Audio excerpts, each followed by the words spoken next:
Now this is a moment that I personally did not see coming.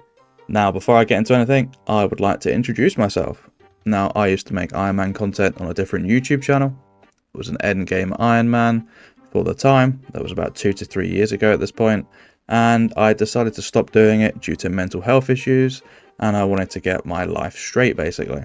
But now I'm coming back with a fresh account, a fresh YouTube channel, and I want to see what we can do with this Ironman.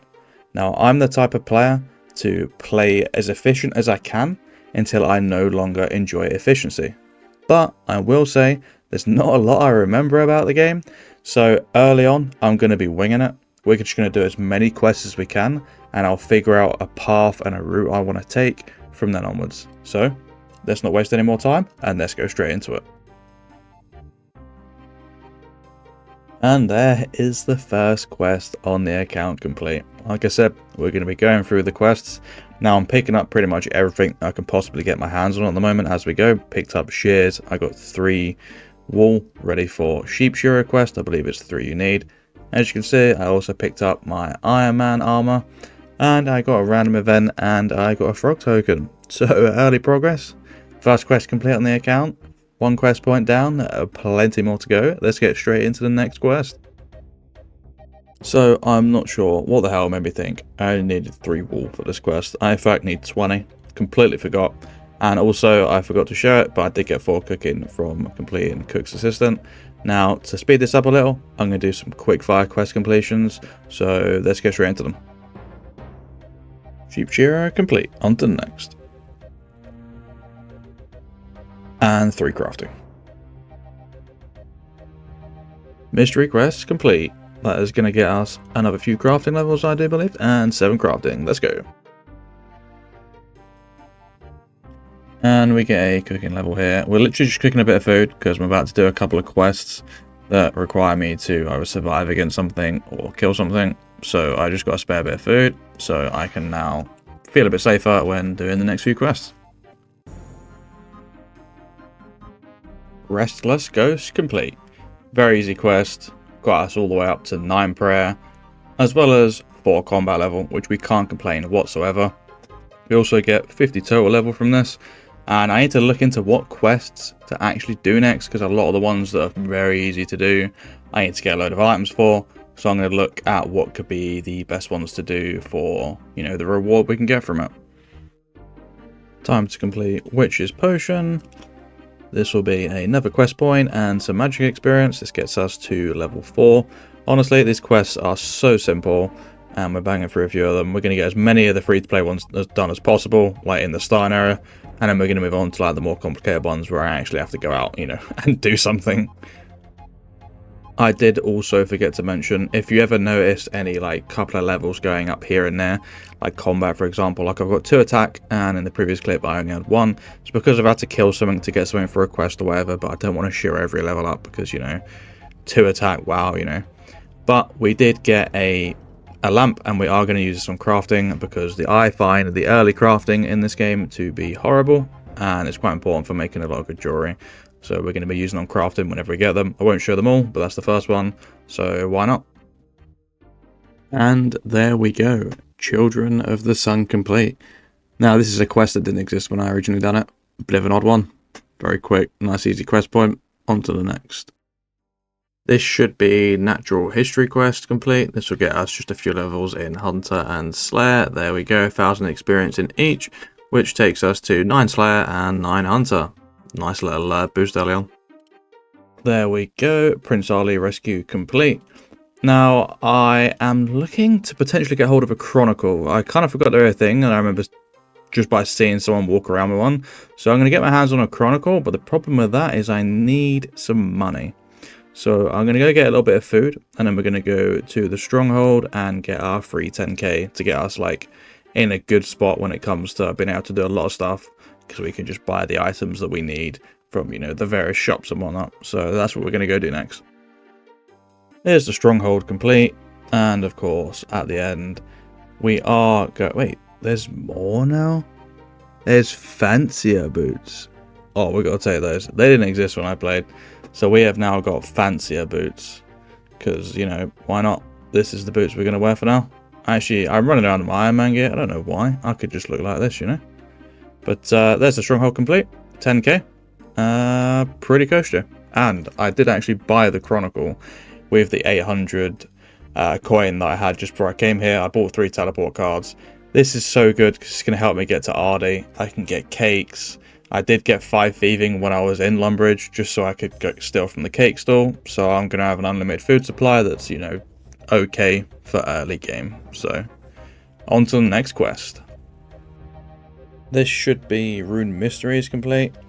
Now, one thing I've got to say is let's not talk about what I said about getting to Ardy with the Chronicle in the last clip, because I got the Champions Guild and the Legends Guild mixed up, and I teleported there thinking I was going to go get some cakes from the stall, and I appeared just south of Varric. So we'll just pretend that never happened. But it's good to know, even still, the Chronicle's got a massive use. Like an instant teleport to Varric that's very cheap, way before I can ever, you know, teleport to Varric, get lore runes and whatnot. It's just easy to do. Easy to get 150 gold for a teleport if I ever need it. I can go buy more charges. But we're just going to have to do different quests than I originally had planned, because I can't get to Ardy as quick as I wanted to. I am currently on the way back to turn in Gertrude's cat quest. I decided to do this because I figured it was a good idea to get hold of kittens early on, so we can make them grow up and then sell them for death runes, because, you know, getting a good income of death runes as soon as possible would be great, so when we need them we have them. That did mean that I'd done a little bit of fishing, so we got to 5 fishing.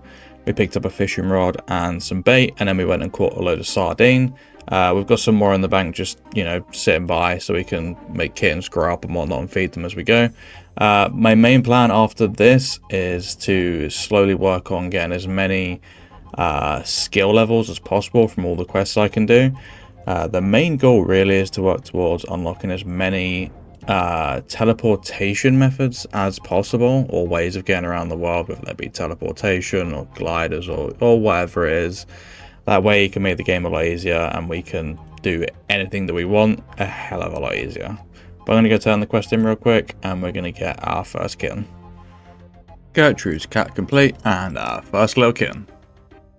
So I completely forgot this was a thing, but I can pull this lever here, send me to the worldie, and then I can pull it again and go to Ardy. And I completely forgot that's a thing.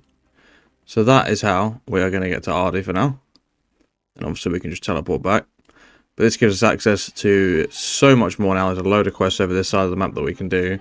There's an absolute heap in Ardy. So we can get a load of stuff. There's a couple I'm going to start with, like Hazel Colt and then Sheep Shearer. We're going to go on to do those two. We can also get cakes now. So we're in a good spot. Hazel Colt complete. That's actually quite a nice one, because we get 2k coins. We also get a load of thieving experience, and that's going to put us to 13 thieving, which is a nice start. Off to do Sheep Shearer. This is going to be Sheep Herder complete. I keep thinking I'm calling it Sheep Shearer, but this is a nice quest because we get an extra 3k coins, and it's also 4 quest points, which is nice because obviously we're going to need quest points to do certain quests. Now, I'm not 100% sure what I want to aim towards next. Now, like I said, you know, I'm going to be going for like teleportation methods and whatnot. There's a lot of stuff I'm going to need for that. It would be really nice to get graceful, which means I'm going to have to do agility stuff. But there's also a lot of quests that can skip a load of agility levels. Like Tourist Trap, if I'm not mistaken, is a really good one. But I'm going to have to get some other levels to be able to do that. So we'll look into doing that. We're going to look at kind of what quests we can do to maybe get some combat levels, because that can help us do even more quests.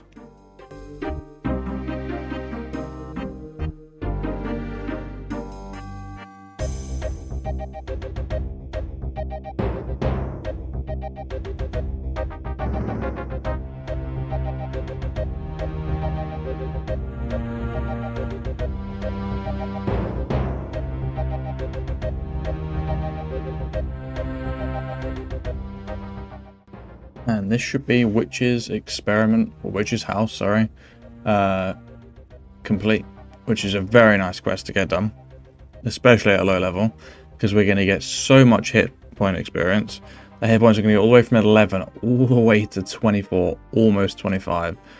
Now, the reason this is so good is there's so many quests that can give me combat experience, but I need hit points to be able to either survive running past mobs and things like that, like waterfall quests, for example. I have to run past fire giants and their max hit is 11, and with only 10 hit points, I'm risking just getting straight up killed.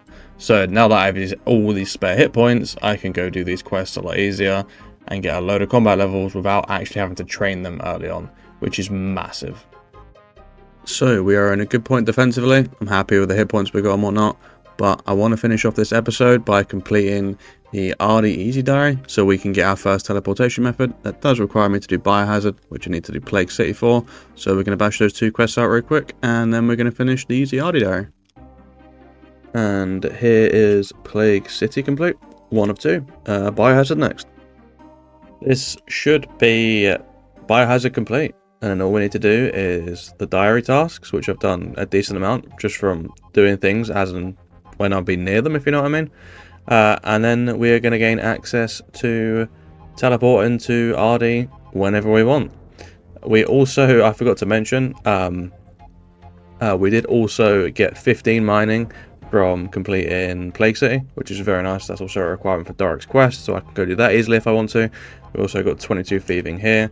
I did get my thieving up off camera, so I could steal a silk for one of the diary tasks. I've already done that because you have to wait a while after you steal it to be able to sell it. So now we're going to go finish out all of these, and then we're going to turn it in and complete our first diary. My cat is also fully grown, but we're not going to sell it until we complete the easy diary, because that's going to mean we get double the death runes when we trade cats in. That is another reason I wanted to complete this diary. We have done all the tasks for the RD Easy Diary. Honestly, wasn't too bad. We got the rusty sword, if anyone's curious, off of ham members by pickpocketing them in the ham hideout. So 1 in 25.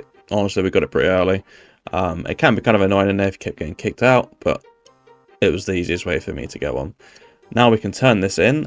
Now the biggest problem with this is we're going to have the antique lamp in our inventory now, which we cannot actually use until a skill is level 30, and we don't have anything at 30. But I do really want to save this for Herblore, because I've thought about it more, and Herblore is just so damn annoying, and there's so many good things that come from Herblore for an Ironman. So we're actually going to save lamps, and if we get any genies as well, we're going to use this on Herblore instead of crafting like I said earlier. But we do now have the RD cloak, which is absolutely fantastic because we get free teleports and unlimited all the way to the Kandarin Monastery, which is obviously fantastic because that puts us just south of RD. So we can get to RD easily now, we can get to Varric easily, so we can get to both sides of the map very easily without having to cross the annoying White Wolf Mountain and run all the way through it. But that is where we are going to end today's episode. Next episode, we're going to work on unlocking Herblore and trying to get as much Herblore experience as possible for as many quests as possible, so we can get this lamp out of our inventory, because we can't bank it, we can't do anything with it, it's stuck in our inventory until then. And we're going to work on continuously growing cats, because now when we sell them, it's 200 death runes a pop, and that is going to add up, so by the time we need death runes, we're going to have a load. But I hope you guys enjoyed the first episode of this series. If there's anything I'm kind of forgetting, which seems to be a lot, don't forget to let me know in the comment section if there's something I can do that would really help my account. But other than that, I hope you guys enjoyed the video, and I will see you guys in the next one. Peace.